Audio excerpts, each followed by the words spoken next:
नमस्कार दोस्तों, स्वागत है आपका इकोनॉमिक मास्टर यूट्यूब चैनल पर। आज हम करेंगे कृषि अनुसंधान संस्थान यानी एग्रीकल्चर रिसर्च इंस्टीट्यूशन के पीवाईक्यू। शुरुआत करते हैं पहले प्रश्न के साथ। भारतीय कृषि अनुसंधान परिषद की सर्वप्रथम स्थापना की गई? पूसा में, भोपाल में, लखनऊ में, दिल्ली में। सही आंसर क्या होगा? ऑप्शन ए, पूसा में। भारतीय कृषि अनुसंधान परिषद की स्थापना बिहार के समस्तीपुर जिले में स्थित पूसा में अमेरिकी हेनरी फिप्स के सहयोग से 1905 में हुई थी, किंतु भारत सरकार के सूचना और प्रसारण मंत्रालय द्वारा जारी इंडिया ईयरबुक के अनुसार ICAR यानी कृषि अनुसंधान एवं शिक्षा विभाग के तहत एक स्वायत्त संगठन है, जिसे पहले imperial council of agriculture research के नाम से जाना जाता है। यह संस्थान रॉयल कमीशन की कृषि रिपोर्ट के अनुसरण में सोसाइटी रजिस्ट्रीकरण अधिनियम 1860 के तहत पंजीकृत और 16 जुलाई 1929 को स्थापित है तथा इसका मुख्यालय नई दिल्ली में है। अगला प्रश्न, भारत के प्रथम कृषि विश्वविद्यालय की स्थापना पंतनगर में हुई थी। 17 नवंबर 1962 को, 17 नवंबर 1960 को, 17 नवंबर 1964 को, 17 नवंबर 1965 को। सही ऑप्शन क्या होगा? सही ऑप्शन होगा ऑप्शन बी, 17 नवंबर 1960 को। 1960 को पंतनगर में जवाहरलाल नेहरू द्वारा इसकी स्थापना की गई। इसका पूरा नाम क्या है? गोविंद वल्लभ पंत कृषि एवं प्रौद्योगिकी विश्वविद्यालय पंतनगर। इस विश्वविद्यालय के प्रथम कुलपति doctor Kenneth Anthony Parker Stevenson थे। अगला प्रश्न, देश में प्रथम कृषि विश्वविद्यालय की स्थापना किस वर्ष हुई? 1950, 1960, 1970, 1980। दोस्तों, अभी हमने पिछला क्वेश्चन किया है, तो सही ऑप्शन होगा ऑप्शन बी, 1960। अगला प्रश्न, देश का पहला कृषि विश्वविद्यालय है JNKV जबलपुर, JBPAU पंतनगर, लुधियाना, बीकानेर। तो दोस्तों, सही ऑप्शन होगा option B, JBPAU Pantnagar. Govind Ballabh Pant कृषि एवं प्रौद्योगिकी विश्वविद्यालय पंतनगर इसका पूरा नाम है। अगला प्रश्न, international crop research institute for semi arid tropics ICRISAT स्थित है कोलकाता में, पटना में, भुवनेश्वर में, हैदराबाद में। सही ऑप्शन क्या होगा? सही ऑप्शन होगा ऑप्शन डी, हैदराबाद में। अगला प्रश्न, भारतीय शाकभाजी अनुसंधान संस्थान स्थित है यानी Indian herbal research centre Kanpur में, नई दिल्ली में, वाराणसी में, इलाहाबाद में। तो दोस्तों, सही ऑप्शन होगा ऑप्शन सी, वाराणसी में। जबकि दलहन अनुसंधान कहाँ पर है? दलहन अनुसंधान है कानपुर में। अगला प्रश्न, निम्नलिखित में से कौन सा एक सही सुमेलित नहीं है?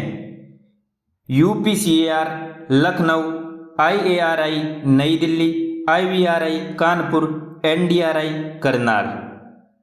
तो दोस्तों, UPCAR लखनऊ में स्थित है, ऑप्शन ए राइट आंसर है। IARI नई दिल्ली में स्थित है, ऑप्शन बी भी राइट है। IVRI कानपुर में स्थित नहीं है। ये कहाँ पर स्थित है? यह बरेली उत्तर प्रदेश में स्थित है। NDRI करनाल में स्थित है, तो यह भी ऑप्शन सही है। तो इसका सही उत्तर क्या होगा?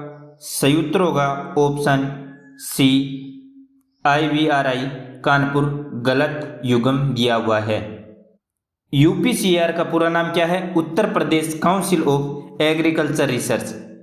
IARI का पूरा नाम क्या है? इंडियन एग्रीकल्चर रिसर्च इंस्टीट्यूट, जो दिल्ली में स्थित है। IVRI का पूरा नाम क्या है? इंडियन वेटेनरी रिसर्च इंस्टीट्यूट, जो इज्जतनगर, बरेली उत्तर प्रदेश में स्थित है। कहाँ पर? यूपी में। NDRI का पूरा नाम क्या है? नेशनल डेयरी रिसर्च इंस्टीट्यूट, कहाँ पर स्थित है? करनाल, हरियाणा में। इसकी स्थापना कब हुई थी NDRI की? 1923 में। अगला प्रश्न, निम्नलिखित अंतर्राष्ट्रीय करारों पर विचार कीजिए। 1 नंबर, खाद्य एवं कृषि हेतु पादप अनुवांशिकी संस्थानों के विषय में अंतर्राष्ट्रीय संधि। 2 नंबर मरुभवन का सामना करने हेतु संयुक्त राष्ट्र अभिसमय, विश्व विरासत अभिसमय उपयुक्त में कौन से जैव विविधता से संबंध रखते हैं, यानी बायोडाइवर्सिटी से संबंधित कौन से हैं? केवल 1 और 2, केवल 3, 1 और 3, 1, 2, 3। सही उत्तर क्या होगा? खाद्य एवं कृषि हेतु पादप अनुवांशिकी संस्थानों के विषय में अंतर्राष्ट्रीय संधि जैव विविधता से संबंधित है। 1 नंबर कथन सही है। मरुभवन का सामना करने हेतु संयुक्त राष्ट्र अभिसमय जैव विविधता से संबंधित है, तो कथन 2 भी सही है। विश्व विरासत अभिसमय भी जैव विविधता से संबंधित है, तो कथन 3 भी सही है। तो 1, 2, 3 डी ऑप्शन राइट होगा। तीनों अंतर्राष्ट्रीय करार जैव विविधता से संबंधित हैं। अगला प्रश्न, निम्न कथन से क्या समझते हैं? भारत ने राष्ट्रीय खाद्यान्न सुरक्षा प्राप्त कर ली है परंतु पारिवारिक सुरक्षा प्राप्त नहीं की है। ए, प्रत्येक परिवार को अंततः स्टॉक उपलब्ध नहीं है। बी, खाद्यान्न उत्पादन वृद्धि दर्शाता है परंतु प्रति व्यक्ति उपलब्धता घटी है। सी, गरीबी से नीचे रेखा में व्यक्तियों की संख्या बढ़ी है। डी, खाद्यान्न स्टॉक पर्याप्त है परंतु सभी परिवारों को उसे प्राप्त करने की सामर्थ्य नहीं है। सही ऑप्शन क्या होगा? सही ऑप्शन होगा ऑप्शन डी, खाद्यान्न स्टॉक पर्याप्त है परंतु सभी परिवारों को उसे प्राप्त करने का सामर्थ्य नहीं है। अगला प्रश्न, राष्ट्रीय ग्रामीण आजीविका मिशन ग्रामीण क्षेत्रीय निर्धनों के आजीविका विकल्पों को सुधारने का किस प्रकार प्रयास करता है? यानी नेशनल रूरल लाइवलीहुड मिशन ग्रामीण क्षेत्रीय निर्धनों के आजीविका विकल्पों को सुधारने का किस तरह से प्रयास करता है?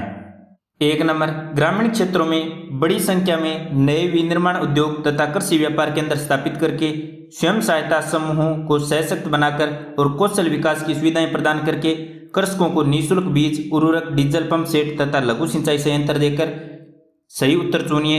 1 और 2, केवल 2, केवल 1 और 3, 1, 2 और 3। तो दोस्तों, ग्रामीण क्षेत्रों में बड़ी संख्या में नए विनिर्माण उद्योग, कृषि व्यापार स्थापित करके कथन गलत है। स्वयं सहायता समूहों को सशक्त बनाकर और कौशल विकास की सुविधाएं प्रदान करके 2 सही है। कृषकों को निःशुल्क बीज, उर्वरक, डीजल पंप सेट तथा लघु सिंचाई संयंत्र देकर ऑप्शन 3 गलत है। तो सही ऑप्शन होगा केवल 2 बी। केंद्र सरकार ने 3 जून 2011 को NRLM की शुरुआत की। ग्रामीण क्षेत्रों में स्वयं सहायता समूहों यानी सेल्फ हेल्प ग्रुप को सुदृढ़ कर उनके माध्यम से निर्धनों की निर्धनता के निवारण के लिए शुरू किए गए इस मिशन की शुरुआत राजस्थान के बांसवाड़ा जिले से की गई। इस मिशन के तहत ग्राम स्तर पर स्वयं सहायता समूहों को फेडरेशन के रूप में गठित कर उनके माध्यम से लाभप्रद स्वरोजगार के अवसर उपलब्ध कराकर उन्हें बेहतर जीवन यापन का स्थायी आधार प्रदान करने की सरकार की योजना है। दोस्तों, कृषि अनुसंधान संस्थान टॉपिक के इतने ही PYQ। आशा करता हूं आपको सभी प्रश्न अच्छे से समझ में आ गए होंगे। यदि आपने इकोनॉमिक मास्टर यूट्यूब चैनल को सब्सक्राइब नहीं किया तो अभी सब्सक्राइब कीजिए। किसी टॉपिक से संबंधित आपको कोई समस्या है तो नीचे कमेंट में अवश्य बताएं। अगले वीडियो में मिलेंगे नए टॉपिक के PYQ के साथ। तब तक के लिए जय हिंद, जय भारत।